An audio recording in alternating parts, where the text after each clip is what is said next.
Hello everyone and welcome back to another series. This time I'm starting Chasing You 2. I do have to say, I do believe that I played Chasing You, but I don't remember anything anymore, and I don't even think that I played it completely through. But if you want me to react to it, I'm gonna do it. Because I think these two stories are completely different. At least from the picture here, it looks like the time is a completely different one. I distinctively remember that Chasing You was in the present time, and this story, judging by the clothes, looks like it's more like, I don't know, the 1700s. So I don't think that these two stories will have anything in common besides the name and the characters. But I don't think that this is like Heaven's Secret, where Heaven's Secret 2 is like a continuation of what happened in the last book. I think this is a completely different story. So let's see what's gonna happen here. Season 1, Episode 1. A young aristocrat must solve the mystery of a death at a ball by delving into the dark side of a Victorian London. In exchange, great friendship and unforgettable love await. Okay. Episode 1. Waltz with a Dead Man. The story contains mentions of sudden death, cruelty, violence, and murder. Alright. All of this could have happened at a different time and in a different place. For example, these strange, wonderful people could have met in 2019 in a quiet English estate. But I'll tell you about that another time in another story. See? So this has nothing to do with the old story, apparently. Okay, today let's take a look at London in the year 1900. Okay, and find out how things would have turned out in those dark times. Shock me.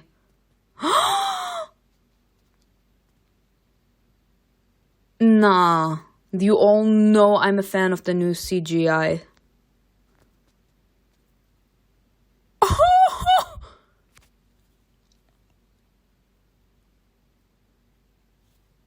I said my thoughts in Heaven's Secret 2 in the season 1 finale, people. Oh my god! Look at this!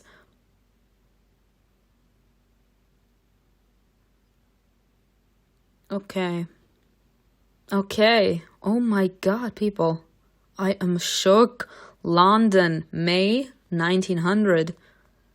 I'm shook, people. Like, you know, if you've watched other reactions of mine, you know I'm a fan of the CGI. Mysteriously flickering candles cloak the hall in an almost otherworldly gloom. I am still with the CGI. What I like the most about this is that it showed the cities in the real world, and then it suddenly turned to the newspapers where all of those mysterious murders apparently happened in a short period of time. I'm guessing, like, we couldn't see much, just a few pictures and the topic. That was insane. I like that so much. And then the carriage, Nana. The dance continued, slow, languid, to the sounds of an old violin. The dead man who was holding you in his arms leaned close and whispered, "You shouldn't have come here today, my lady. This house has been cursed for a very long time." You shuddered, unexpectedly relieved that the dead man didn't call you by my name. Okay. You know what? Agatha. Why not? Am I? Yes. Why not? Why not? I'm Agatha here. For some reason, you didn't want to hear your name from his lips. You looked down at his hand, trying to hide your embarrassment. The pale, sickly blue of his fingers looked strange compared to... Okay. Oh my god, she's beautiful. Honestly, I'm debating. Her or her? You know what? My eyes are green. I'm going with you. For a second, it seemed to you as if something was stirring under his skin. Maybe worms were crawling out of it? What? Maybe it had been rotting for a long time? The room closed in on you like a heavy, musty dungeon. You felt trapped in a deep burrow with a terrifying monster. You trembled in fear. The ominous music pounded in your ears. His fingers unexpectedly crumbled your... Ooh. Oh my god. You know what? Go with the blue. Go with the blue one, that's beautiful. The dead man rattled and croaked. You felt the fabric stretch. Oh, he's dying. Isn't he? Faces turned to look at you, unfriendly, pale, strangely altered in the candlelight. You felt like you were suffocating. The dead man's face was becoming even more frightening. He started slipping, grabbing onto you, dragging you along. With a convulsive movement, as if trying to stay on his feet, he grasped. Ooh, the hair. Oh, I love it.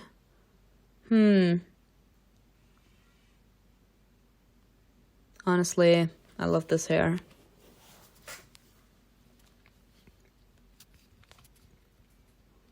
You jerked back so abruptly that several long hairs were left in his hand. The dead man rolled his eyes and fell to the floor with a rasp. He's gone. He's gone. He's dead. The music continued to pound in your ears, disturbingly cheerful for such a moment. You pressed your hand against your chest nervously. The other guests were looking at you. A short sigh brought you out of your stupor. Oh my god. You looked at your companion, who had pushed her way through the frozen crowd. Everything fell into place. The faces stopped resembling masks. The room was no longer a mysterious, gloomy dungeon. Attention, some of the facts and people's looks in the story are inaccurate and have been intentionally altered to suit the plot. Okay, you were back at the ball of Earl Thomas Cornwallis, and the people around you were from the upper echelon of society. You took a short breath through your teeth, taking control of yourself. Is this my chance? I wanted something to happen so badly, and here it is. Wait, what? Holy Mary, what if my desire... Oh, she wished this man dead? She said die? She wanted him to die? Girl, what kind of negative thoughts are you having? Holy Mary, what if my desires had brought misfortune on this man? You mentally checked yourself and spoke to yourself sternly like your mother. Agatha, don't surrender to the atmosphere of this house. Use your head. I have to do something, but what?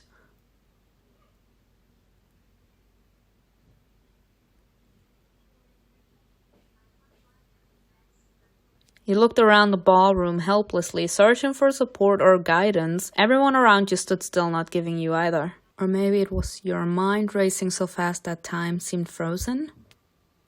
And then you leaned toward the dead man. I mean, you're already there. Maybe he can still be helped. I should see if he's breathing.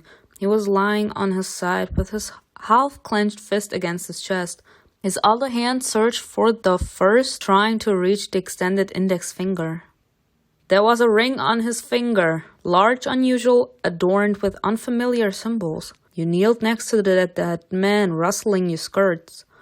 You placed trembling fingers on his mouth, trying to feel for breath. Nothing. It seemed there was no life left in his body. You examined him closely. His hand, such a strange position, as if he was trying to remove the ring from his finger. Why? Was it some part of ritual that he was part of? Someone sat down next to you. You looked up and almost cut yourself under a sharp gaze. Oh, hello, sir. It's very brave of you to try to help him. I'm a doctor, in a way. May I? He moved away, suddenly flustered by this gentle tone and confident movements. Oh, she has a crush. The man pressed 2 fingers to the fallen man's neck and frowned, as if listening. Suddenly it hit you.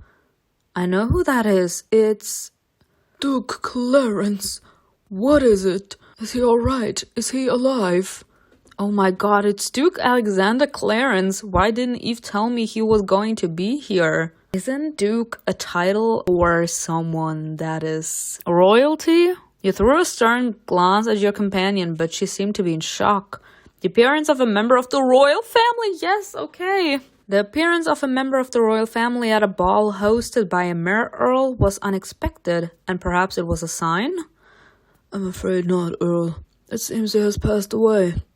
Oh, God. Thomas tried to get up, then fell back to his knees beside the Duke and cried out nervously. Look at all that crowd. Doctor, call a doctor. Someone has to confirm his death. Your first choice is paying off. Okay. The Duke caught your gaze, directed at the dead man's hand. Oh, you noticed? Curious, isn't it? I thought so too.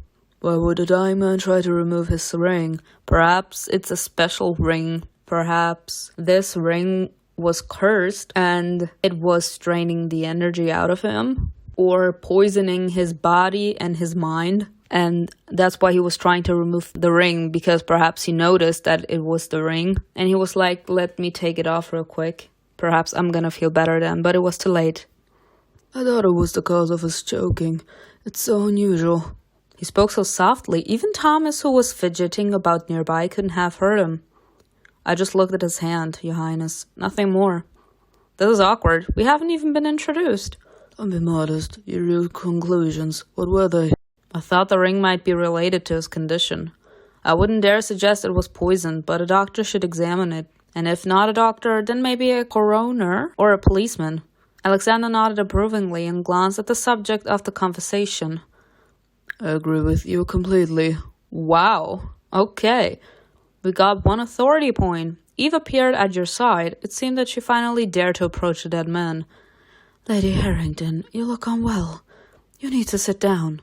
The Duke looked at her with surprise and slight mockery. You blushed and, excusing yourself, retreated after Eve. Why did we run away? Eve glanced briefly down the hallway before closing the door behind herself.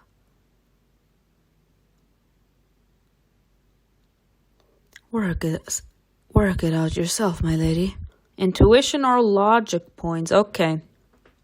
I assume you would start by the corpse. You heard something. You heard something? What amazing intuition. I know. It's mostly intuition that saves my ass. Sorry. Your great Vidocq would be proud of you. He's not mine. He's my father's hero. I know you both admire him. The whole room was talking about the body. That's not surprising. Let me finish. They were saying that Lord Thomas had killed him. Someone even suggested you were helping him. After all, you are the one he asked to dance with Mr. William. What? Me? How? Eve sighed, paced around the room nervously, and looked out the open window. Your case has started badly, hasn't it? Not the way you wanted it to. It's too early to tell. We haven't even begun yet. And except for you, no one knows what I'm planning. This woman is a complete mystery already. Like, she's so shady. Normally we're encountering shady people, but now it's a shady MC. And that's the new one. Are you planning something? You were so surprised that your heart dropped to the floor and fell through to the basement. Damn. Dramatic much? Some choices increase your authority value. High or low authority can drastically change the plot of your story. I noticed. What right do you have to sneak up on us? Why haven't we been introduced yet, Eve? You raised your chin legally and turned slowly to the man. He was confused by such self-control, just as you had hoped. Was he trying to catch me off guard, hoping to hear something important? Unfortunately, Lady Harrington, I'm not acquainted with... She paused, looking at the stranger. He bowed briefly, not embarrassed at all. Setsuo Makoto, at your service. Mr. Setsuo Makoto? Oh, you can call me Samuel. Did you wander from the Iwakura mission, Mr. Makoto? He wasn't disturbed either by your tone or the irritated raising of your eyebrows. Me. You decided manners weren't his strong point. And not the rules of politeness require me to introduce myself. However, please forgive my haste, Lady Harrington. You see, I have a personal interest in this sudden death, and I cannot wait for the arrival of the police. Because they might arrest you for bad manners? Ooh! We're like you have bad manners. I don't think so. You see, I'm, let's say, on the same side as them. I'm conducting a small investigation in England. Of course, it's officially approved by the Emperor himself. He hesitated for a second, as if he waited to add something, but instead changed the subject abruptly. Did you know this deceased well? Some choices can improve your relationship with other characters. You're terribly impudent, Samuel. You're asking unexpected questions. Start on a positive note, okay? Samuel smiled slightly, as if you said something pleasant to him. If you had been paying attention to what was going on, you would have understood there was no relationship between me and, the late Willis. Lord Thomas, the noble host of the house, asked me for a favor. Because you were standing closer than everyone else. You pretended you didn't hear her muttered remark. I agreed to dance only to please the Earl. So you know nothing about the life of the late Willis? Unfortunately, I can't tell you anything interesting. Samuel raised his head, examining you. You suddenly felt embarrassed. His stare was so piercing, so insightful. You felt like squirming away from the pressure of his gaze. He suddenly smiled and bowed to you again. Only now did you notice how oddly he was bowing. Hands at his sides, his head lowering in line with his shoulders. I must beg your pardon, Lady Harrington, ma'am. He then bowed to Eve. And let me thank you for the time you've given me. Honestly, I have the feeling she said she was feeling suddenly embarrassed. Is it possible that he was like trying to intimidate her with his stare? Because a lot of people can't deal with the pressure, especially if they're like involved in something shady, and perhaps he was hoping if he would stare us down like that, we would let something slip or give ourselves away if we would be involved in anything that's going on. Nice try, but I'm seeing through you. I must excuse myself now. I wish you a wonderful evening. He left the room quietly, even the door lock barely clicked. You and Eve exchanged glances. How strange he is. He seems to be different. He must have figured something out. He's an impudent rascal. He seems different, actually. Japanese culture isn't quite the same as ours. It's hard to say what's unique about him and what's due to his culture. Eve nodded, then walked over to the door and peeked into the hallway just in case. What do you think he's doing at the ball? You shook your head. I wish I knew. It's all so mysterious. Fear should have overcome you, but instead you felt excitement. A dead man, rumors, a strange death, it was all in your favor. It could all be the basis for your case. Eve, we have to go out there and take action. Let's not. There's nothing else to find. I've seen a lot of corpses in my life, but this one isn't the most interesting. You gave her a questioning look, but Eve had fallen silent already. Turning away from you, she looked out the window with a tense expression. She had looked like that for the first few weeks that she had appeared in your life. Both your father and mother thought she was mute at first, but you saw something more behind it, and now... But if you put pressure on her, Eve would only retreat further into herself. You let out a quiet sigh. I'll do it, with or without you. Are you coming? Eve gave in and nodded reluctantly. No wonder. You straightened your shoulders majestically and walked toward the door. Someone else is gonna come in. I just know it. Yeah. But it opened on its own, revealing familiar faces. The Duke coming here as well. Not him also thinking that we're involved in his death. Lady Harrington, are we interrupting? His sister's with him, oh my god. Her Royal Highness Princess Rachel Regina Charlotte Victoria of Wales smiled. Jesus, so many names. Oh, I think I remember her face. Please forgive us, Lady Harrington. We just wanted to personally make sure. She gave her brother a deadly glance. Ooh! Oh no, I love this brother-sister dynamic where like the brother doesn't have the balls to go up to a girl and tell her he likes her, and the sister has to push him like, come on, say something nice to her, you know? Like in Aladdin, the live-action movie Aladdin, where the genie used his magic to make Aladdin talk to Jasmine at the dance. That was hilarious. That's what this scene has given me. That you're alright. You made a short courtesy out of respect for the lady. Thank you for your concern, your highness. The princess waved her hands, immediately stopping you. Please, just ma'am and sir. Oh, hell no. He's one of those arrogant, oh, he's giving me Amrit vibes, people. Well, why? I don't mind the full title. Her highness' dress rustled and his highness flinched, suddenly pulling back his leg. Love it. Did she step on him? Did she step on him? Did she step on his foot? Love it. You roared with laughter inwardly but kept your expression unchanged. Love it. Alexander winced and leaned toward you suddenly. I knew it. You know, it seems strange to me. You weren't scared at all, Lady Harrington. Apparently we've seen quite a lot of bodies. A person died in your arms, and yet you looked almost interested. Rachel shot Alexander a warning glance. People. She must be murdering him in his mind. You are not good with girls, brother. That's insane. That's so funny. He was looking only at you with great greedy interest. Why greedy interest? You're very observant. Are you accusing me of insensitivity? Could you please step back? You're very observant, or are you accusing me of insensitivity? You're very observant. You know what? You managed to flatter Alexander. What? But this time your observation played a cruel joke on you. I grew up in Derbyshire, in Elveston Castle, your high sir. It's far from London, and manners there are not as strict as here. Children are brought up with the knowledge of both life and death. I have seen death, both of animals and people. I'm not easily frightened by such things. Rachel's lips trembled, and for a moment you thought she wanted to smile. But the expression flickered and disappeared like a ray of sunshine on a cloudy day. I see. How interesting. Please forgive my persistence, my lady. The reaction was fascinating to me. He is very good looking, I'm not gonna lie. You looked at him in surprise, then at Rachel. My brother is an enthusiastic man of science, Lady Harrington. Oh, that's why I like him.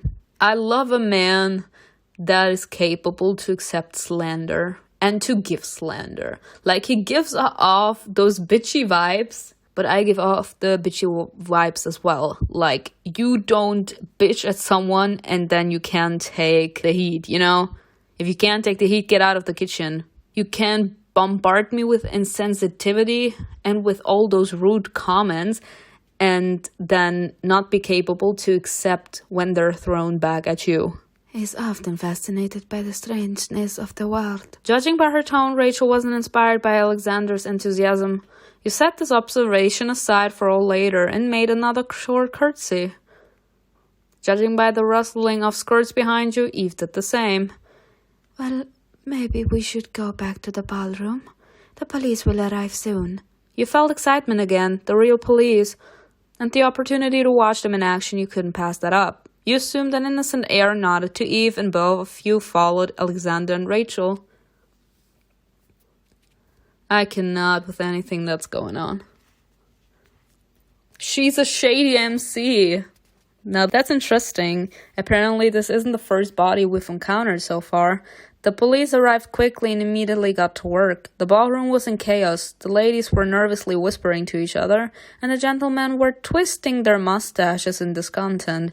The body was removed immediately after the inspector, a stern man in uniform, had examined it carefully. Earl Cornwallis was discussing something with him, shaking his head nervously. The inspector looked at you thoughtfully, and it seemed to you suspiciously. You looked down quickly and tried to occupy your thoughts with the other guests. I wonder what they're all talking and thinking about. Will it be useful to me? What exactly are you trying to figure out, girl? I should try to start a conversation with, you know what, Alexander. Start a conversation with Alexander. He thinks I'm behaving strangely, but he's quite a character himself. After sending Eve to gather rumors from the guests, you focused on Alexander. Okay. Run into him, girl. For a while you stood watching a group of guests whom Alexander was talking to. His expression was bored, almost annoyed. Finally you got what you were waiting for. He excused himself and walked away from the group. He hurried to the other end of the hall, pretending you knew where you were going. You almost bumped into him in an empty corner by the far wall. Why are you like this, girl? You don't necessarily have to jump him, you know? Oh, Eddie Harrington, you're running at breakneck speed. That. You gave him a murderous look. I mean, girl, that's exactly what you were doing. And he immediately corrected himself. I meant to say, are you hurt? Did you hurt yourself? He's not hopeless, but those are still terrible manners for a member of the royal family. Girl, you bumped into him on purpose. I don't think you have anything to complain about right now. Please forgive me, your high... Sir, Alexander's interested in talking to you. He should be. I pay gems. I mean, I didn't actually pay gems right now because of the diamond rush, but still. He smiled and invited you to approach the window with a gallant gesture. Would you like to get some fresh air? It is really stuffy in the hall. Is that why you veered off course, aiming at me? That. He's not stupid. He knows. You felt your cheeks flush. But why, sis? I assure you I didn't intend to. That's the biggest lie. It was almost accidental, people. What? It wasn't easy to hit you. He likes your honesty, thank you. Judging by his wide smile, he was delighted with your answer. You don't beat around the bush. No, I do not. Would you prefer it if I did? No. I hate all this back and forth. It's way too dramatic. Like, why you gotta be like that? Just say what you feel. Why should you be embarrassed of what you think? It's your thoughts, it's your emotions. Just be who you want to be. Say what you want to say and act the way you would want to act. You are your own person. You do you. Not at all. Please keep it up. Ooh, I love this man. I love this man. He's like, you do not beat around the bush. You're straightforward. Please stay like this, because a lot of people just prefer to be shady instead of being honest. So that's actually so nice to see a character that is all for honesty, and he's not having any sort of slander. He just appreciates that you're honest and straightforward. I love it. I love you, sir. You wanted to talk to me about that unfortunate man, right? Why do you think that? You're interested in what happened. That's obvious. However, you don't have greedy passion for gossip. You want something more than just an interesting little scandal. You're drawn to something else. But what? He tilted his head to the side as if he wanted to see it from a different angle. The space around the window suddenly shrank, leaving the two of you in your own bubble. He looked at you with such intense interest that you stopped noticing everything else around you. Perhaps I would like to solve this mystery. Do you think there's a mystery here? You tapped your index finger. Alexander chuckled. You're still thinking about this ring? What an interesting and observant woman. The ring on his index finger, that Mr. Willis, right? Tried to pull off? Well, the ring. He wasn't trying to loosen his collar. He didn't clutch at his heart or stomach or chest. The only thing that troubled him was the ring. Why? Because it could have been related to his illness. What kind of illness could be related to a ring? Or so he believed. But here's what's interesting. It was not his ring. It belonged to our dear host. Stop. Can I make out my little theory? Because you all know I love fantasy. Could it be possible that this ring is cursed, as in it can only belong to the person, as in to the family? Perhaps it was a family heirloom. It was passed down from parent to child. So the ring knows its owner, and as soon as someone else takes it on, it causes them to die.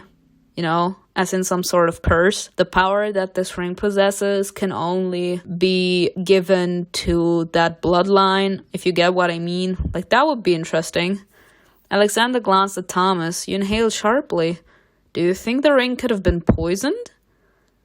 Oh, that would have been foolish. Such things are easily detected these days. Besides, our guest was already sick when he arrived, didn't you notice? Or were you too engrossed in the dancing? It was like he was trying to mock you. You raised your eyebrows. That's a ball. People dance with balls. That's what happens. Yes, I noticed you enjoy dancing. I'll remember that. He said in a tone, both teasing and warm at the same time. You felt yourself holding your breath. He leaned toward you. Perhaps you noticed something else? We're being watched. Excuse me? You blinked and looked past his shoulder quickly. You were... What? Stop! No, I love it. You all know I love CGI. People, she looks like Rose from Titanic. The entire room was eagerly watching the conversation between the Duke and the daughter of a common earl. Alexander gave you a small, almost imperceptible bow and whispered, I make myself scarce now, while your reputation is still intact. The air rippled by your shoulder as you walked away.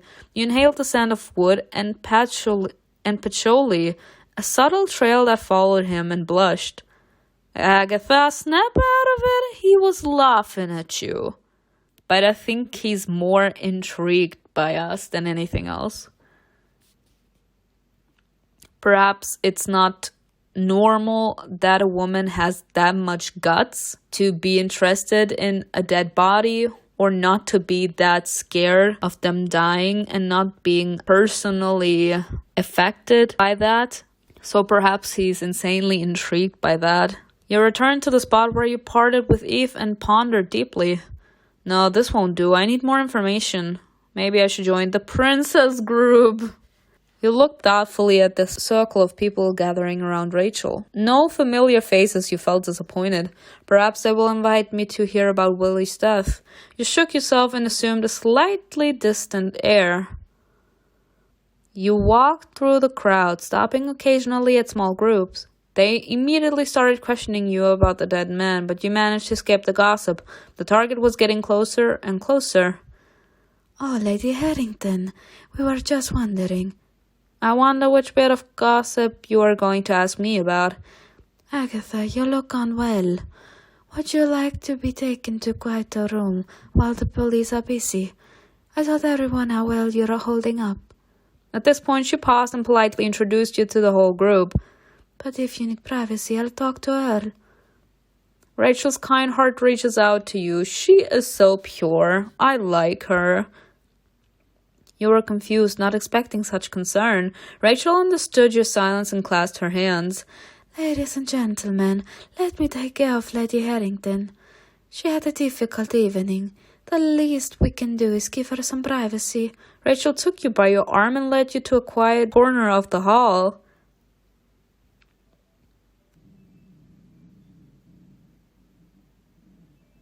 As soon as Thomas is free, we'll arrange a quiet place for you, all right?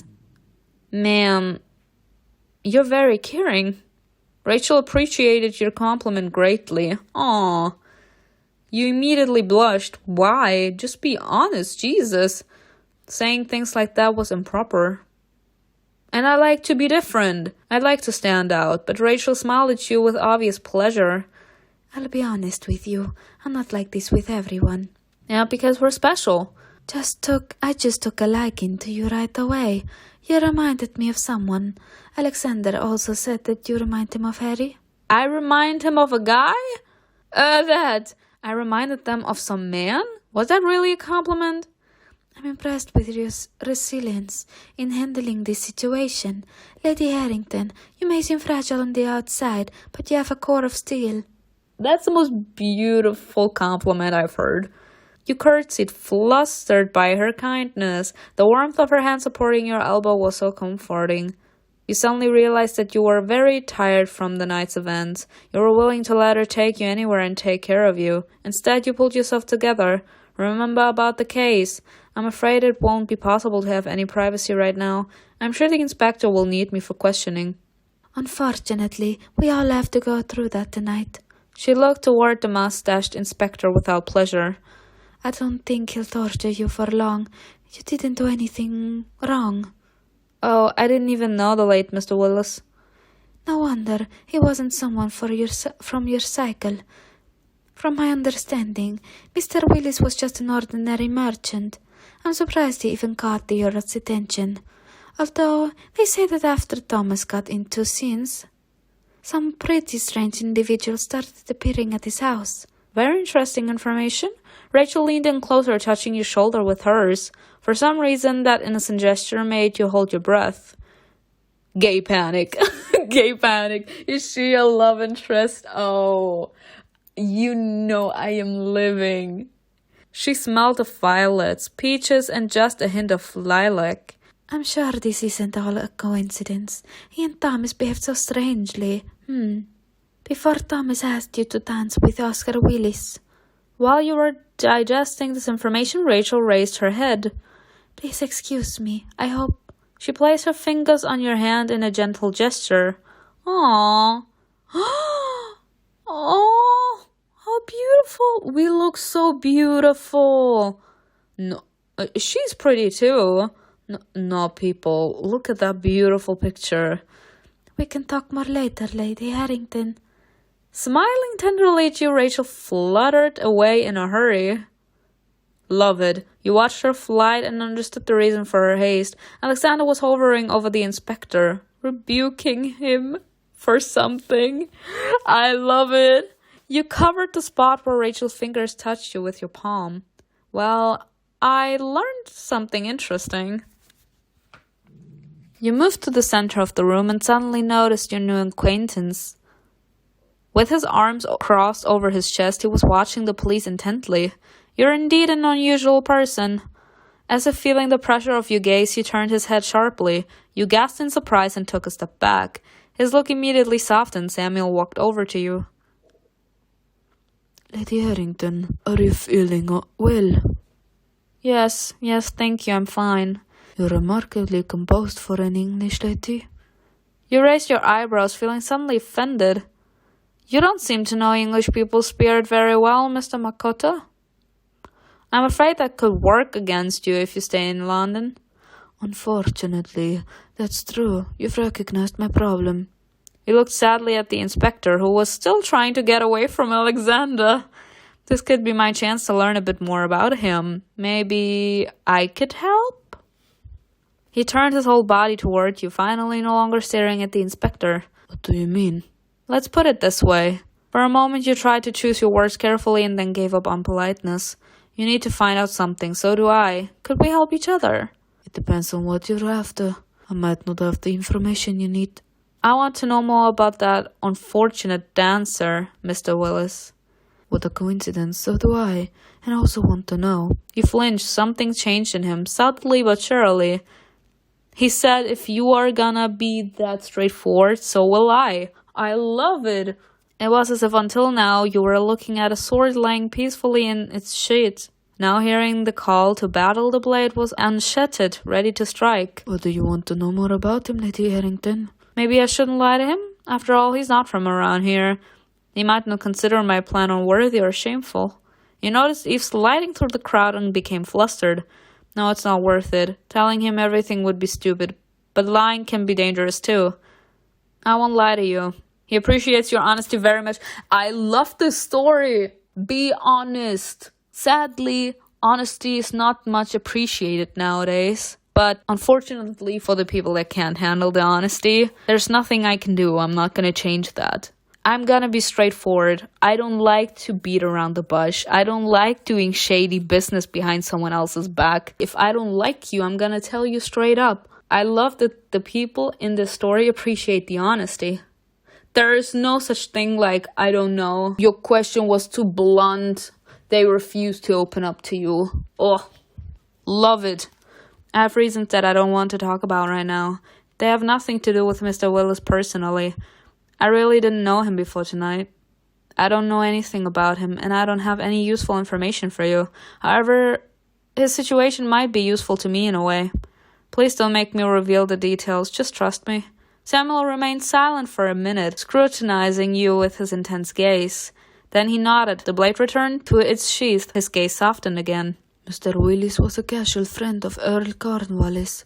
They weren't close friends. That is according to the Earl himself, of course. Oscar was a merchant. They met at one of the Madame d'Esperance's séances. Since then, the Earl would invite Oscar every time he organized something similar, As if not noticing this, Samuel looped his arm through yours and began to walk past the windows.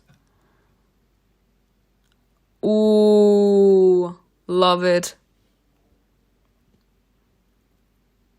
Oh, love it. Yes.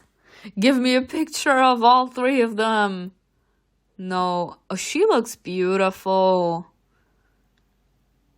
His English was almost impeccable. He only struggled occasionally. Me? That's me? A few days ago, Oscar showed up at another science and complained that he was feeling unwell.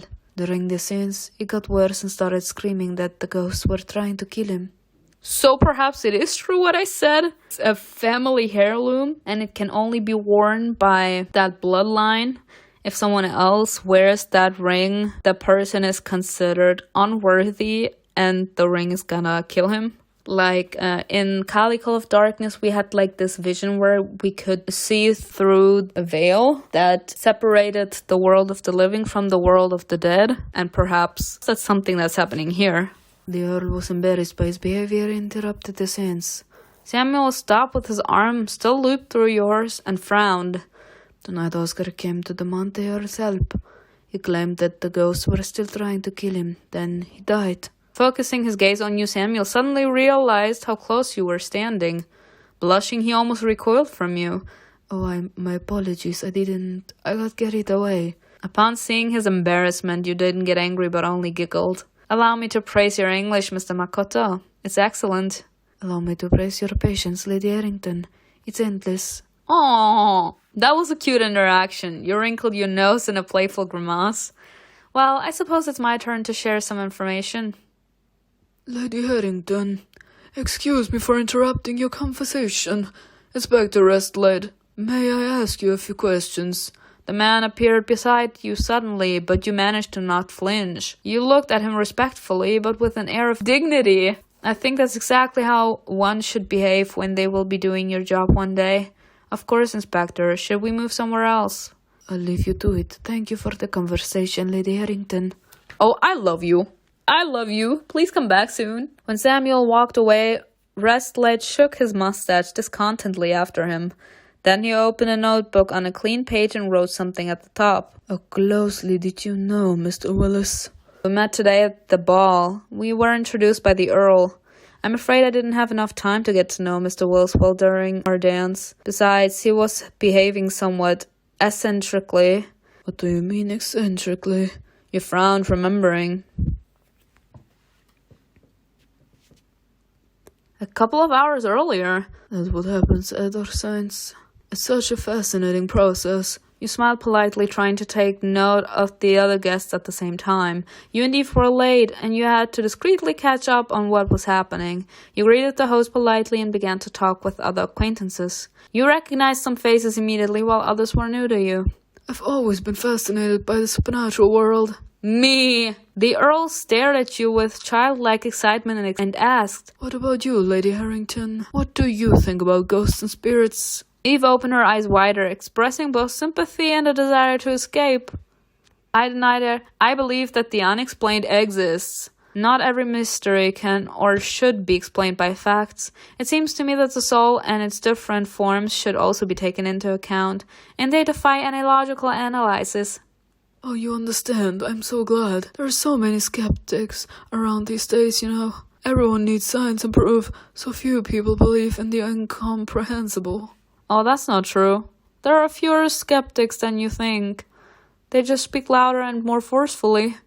A servant appeared at the door, looking slightly more flustered than it was proper. He approached Thomas and whispered a few words in his ear. Thomas raised his eyebrows in surprise, smiled crookedly, and nodded. It's all right. Let him come in. You had already been distracted from the host greeting an elderly acquaintance. While you were exchanging pleasantries, a conversation started behind you. Uh-oh. The tone seemed tense to you. You turned around. There was an unfamiliar man standing next to Thomas, disheveled and agitated. Oh, the man who died.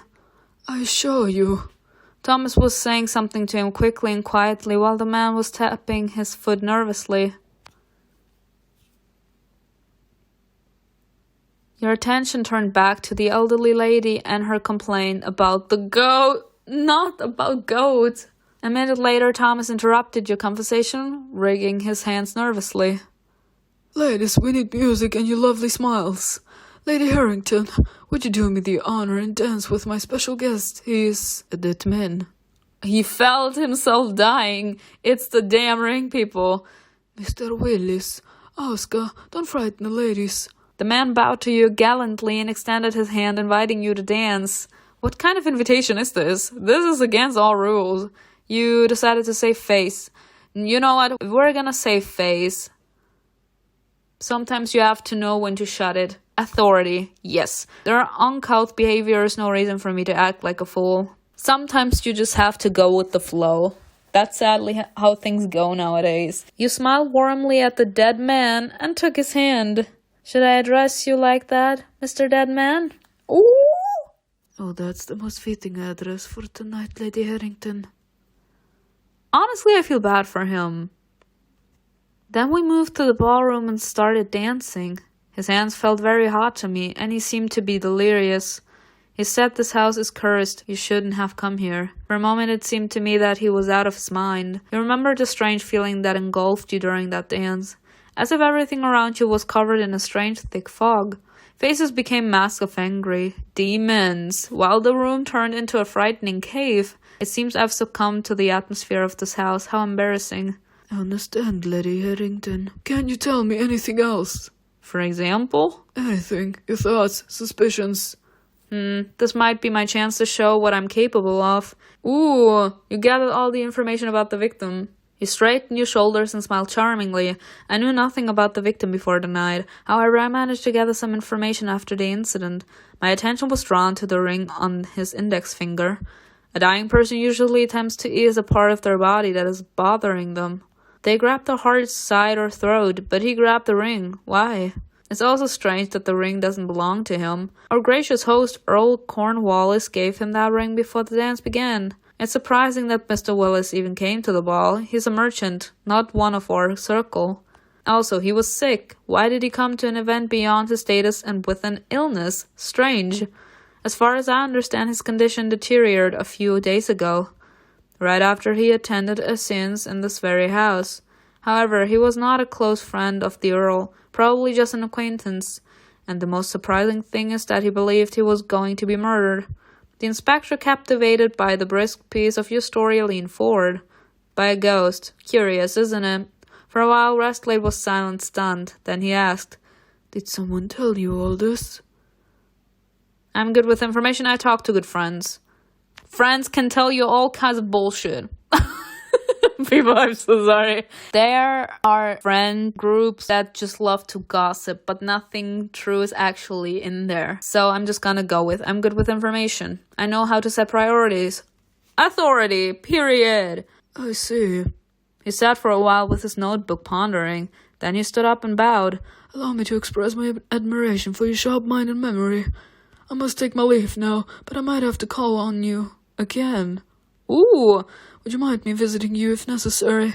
You earned the first point for your agency. Yes, of course not. I'll be glad to see you. The inspector straightened his frock coat and looked toward the door. You could hear a commotion behind it. It sounded like two people were arguing. If it's the brother and the sister, I'm laughing. The inspector apologized and went to investigate.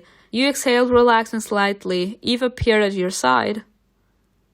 Are you all right? I'm perfectly fine. What are they saying in the crowd? That the Earl killed that poor man as a sacrifice to the spirits. Doesn't sit well with me. Thomas is too gentle a person. He's a dreamer, not a killer. Agatha, don't you think this is all nonsense and Willis died of natural causes? Nah, this is too sus. His death is too sus. You glanced at her with displeasure. Not that the idea of a terrible murder was particularly appealing to you, but such a case was simply invaluable to your plans, and you had to grab it. Even so, Thomas' reputation hangs by a thread. We could offer him help, and thereby do a favor not only to him, but also to ourselves. You winked at Eve and approached Thomas. He was standing by the fireplace, nervously wringing his hands. Earl, may I... Oh, Lady Harrington, it's such a disaster, such a disaster. The people are... He rubbed his temples with 2 fingers and calmed himself and straightened up. Yes, resilience is not a strong suit. I'm afraid the strange event will generate incredible rumors. Out of the corner of your eye, you noticed that some people had started to leave the ballroom. This is extremely unpleasant. Such a blow to my reputation. Perhaps everything will fall into place once the police discover what happened. They will surely find the cause of death, and it will be something mundane. That's all I can hope for. But if not, I'll offer you my services. So everything depends on what the coroner says. He smiled softly at Earl. Do you want me to talk to the charming inspector tomorrow to find out how things are going? I don't want to trouble you in any way. I insist, Earl. I feel responsible, have my own suspicions. I have my own suspicions. After all, he died in my arms. It's only natural that this case is personal to me. The Earl agreed with visible relief. It seemed that he didn't want to deal with this on his own, but he also didn't want to leave everything to fate. I would be very grateful, Lady Harrington. Please visit me or send a note as soon as you know something.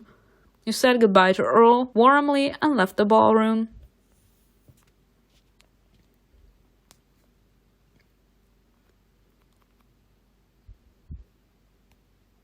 Before leaving, you turned around and saw 3 sets of eyes staring at you. Samuel? Yes! Why do I have a feeling that this won't be our last meeting? Because they're the love interests.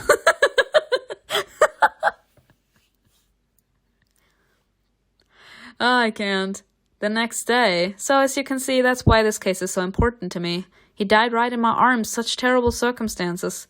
The elderly coroner looked at you disapprovingly. Nevertheless, Lady Harrington, this is no place for a lady. Not another sexist. Even if it was, I have no right to disclose anything. It's just indecent. A lady shouldn't know about such things, nor be interested in them for that matter. He grabbed some papers from the table and stuffed them into one of the drawers. Hello? You watched him closely, memorizing exactly where he put them. I'm gonna be taking these later. When you looked up at his face, he seemed almost offended. His lower jaw jutted out in a gesture of stubborn disapproval. You really wanted to smack the... Yes. You really wanted to smack the cantankerous old man, but you just smiled instead. I understand your doubts, however... No, however, young lady, does your father even know you're here? I hate this. I hate this so much. Women have no rights. That makes me so mad. I hate it so much. My father's in Scotland at the moment, sir. And is this how you entertain yourself while he's away? Youth these days. Let me do what I want. Anyway, don't ask. I won't tell you anything. It's a disgrace. A disgrace? No matter how much you pleaded with the coroner, he was unyielding. Well, fine, I'm gonna do it myself, bitch. Eventually, you gave up for appearance's sake that we're not gonna embarrass ourselves. We're not gonna go any lower than that. Can't believe you dragged me into this. Don't come with me. Stand guard at the door. And what was it when the constable approaches? If he does, tell him you saw some kind of crime. Distract him. I'll be quick. Let's go. We just need to find the right papers. I swear to God, you're crazy. Thank you. And you like it. You showed if your affection. What? What is this? Why do I show my affection by telling her you like that I'm crazy? I mean, if she wouldn't have stood by us all this time. And she wouldn't have opened up. The story said that she was very silent, that everyone believed that she was a mute because she rarely talked. Her eyes sparkled in the darkness and you realized she was smiling. I was hoping to leave such adventures in the past. But if you insist... Her skirts rustled as Eve crept back down the hallway. You clenched your fingers nervously. Your palms were sweating inside the gloves. The air was cool in the mortuary, so it must have been your nerves. We got lucky with the patrol once, but will we be lucky a second time when we leave? Perhaps, but you know, karma's on its way. Anyway, there's no time to think about that. We have work to do. I have to know what Mr. Willis died from. Without turning on the lights, you began to search the office from memories. You quickly found the drawer where the coroner had stuffed the papers. Without jumbling it, you pulled out the contents. Alright, now I can... A sound came from behind the door. Run, bitch. You froze. Silence enveloped you like a cotton blanket. In this silence, you could hear your heart beating like mad in your ears. You could feel your lungs working loudly like blacksmith's bellows. Oh my god. The sound came again. A clanging noise as if someone had dropped something metal on the floor. You pressed the papers against your chest and opened the door leading to the mortuary. Wait, what?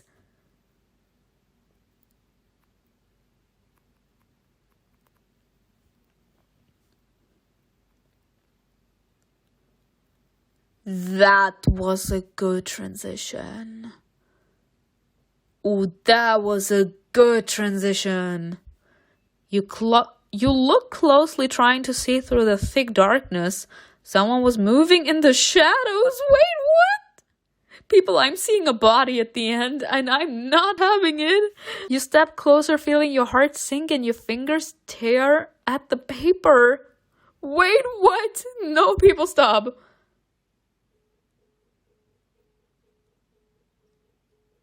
The body. Yeah, we see.